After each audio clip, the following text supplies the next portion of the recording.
સ્વાગત છે તમારું એમજે ટીચિંગમાં। મારું નામ છે મહેતા જય। ધોરણ 6 થી 8ની જે અટકી પડેલી ભરતી છે તેના માટે નવી અપડેટ આવી ગઈ છે। નવરાત્રિમાં પુનઃ જિલ્લા પસંદગી ચાલુ થઈ શકે છે। હવે આખું અપડેટ શું છે હું તમને જણાવું છું। તે પહેલાં જે લોકોએ સબસ્ક્રાઇબ ના કરેલું હોય તે સબસ્ક્રાઇબ કરી લેજો, એટલે ભવિષ્યમાં જેટલી પણ કંઈ નવી અપડેટ આવશે તે તમારા સુધી પહોંચતી રહે। તમે સ્ક્રીન ઉપર જોઈ શકો છો યુવરાજસિંહ જાડેજાનું ટ્વીટ આવેલું છે। TET two update. ન્યાયતંત્રના આદેશ અનુસાર રચાયેલી કમિટી પોતાનો નિર્ણય તથા એફિડેવિટ રાજ્ય સરકાર અને ન્યાયતંત્ર સમક્ષ રજૂ કરીને ભરતી અન્વયે આગળની કામગીરી હાથ ધરશે।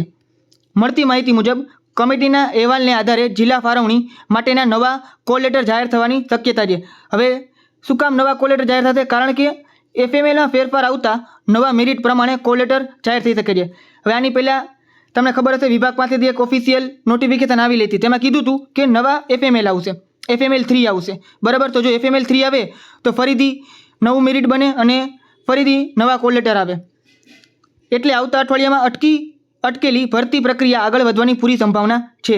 તો તમે જોઈ શકો છો આવતું અઠવાડિયું એટલે કે નવરાત્રિની આસપાસ જે ભરતી પ્રક્રિયા ફરીથી શરૂ થઈ શકે છે। નવરાત્રિમાં લોકો ગરબા કરતા હશે, ઉમેદવારો ઘૂમતા ઘૂમતા જિલ્લા વેરિફિકેશન કરાવતા હશે, મતલબ કે નવરાત્રિમાં આપણું જિલ્લા વેરિફિકેશનનું કામ છે એ ચાલુ થઈ જશે। ઉમેદવારોની સાચી દિવાળી તો દિવાળી પછી જ જોવા મળશે। તો આના પરથી ખબર પડી જાય કે દિવાળી પછી જ ઉમેદવારોને હાજર કરશે। જો કે આની પહેલાંના મેં એક વિડીયોમાં કીધું હતું તમને કે જો સપ્ટેમ્બર મહિનાના પહેલી તારીખથી પણ ભરતી પ્રક્રિયા ચાલુ થાય તો પણ દિવાળી પછી જ ઉમેદવારોને હાજર કરે, કારણ કે મેં તમને બધી ગણતરી સમજાવેલી હતી।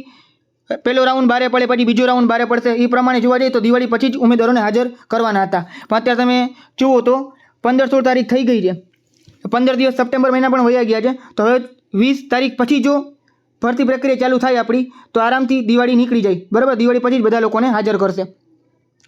હવે શું ત્રીજી નવરાત્રિ સુધરી જશે? તમારું શું માનવું છે એ કમેન્ટ કરો। આની પહેલાંની 2 નવરાત્રિમાં તો કાંઈ 6 થી 8ની ભરતી થઈ નહીં, ત્યાં સુધી બીજા કોઈની ભરતી પણ નહોતી થઈ, પણ 6 થી 8માં ત્રીજી નવરાત્રિ જે સુધરી જશે કે શું? કારણ કે 1 થી 5 અને 11, 12 અને 9, 10 બધાની ભરતી થઈ ગઈ છે। તો હવે શું થશે એ તમે કમેન્ટ કરી શકો છો। સાથે સાથે આની પહેલાં મેં એક વિડીયો બનાવેલો છે, ચેનલ પર તમે જોઈ શકો છો। ટેટની પરીક્ષા માટે તમે ફ્રીમાં કેવી રીતે તૈયારી કરી શકો છો તેના માટેનો વિડીયો બનાવેલો છે, જેમાં તમે ઘર બેઠા આરામથી સારામાં સારા માર્ક મેળવી શકો એવી રીતે ફ્રીમાં તૈયારી કરી શકો છો। અને એના માટે જે વિડીયો બનાવેલો છે એની લિંક તમને ડિસ્ક્રિપ્શનમાં મળી જશે, બરાબર, એ પણ તમે જોઈ શકો છો। બાકી સબસ્ક્રાઈબ કરી લો જેથી તમને નવી અપડેટ મળતી રહે।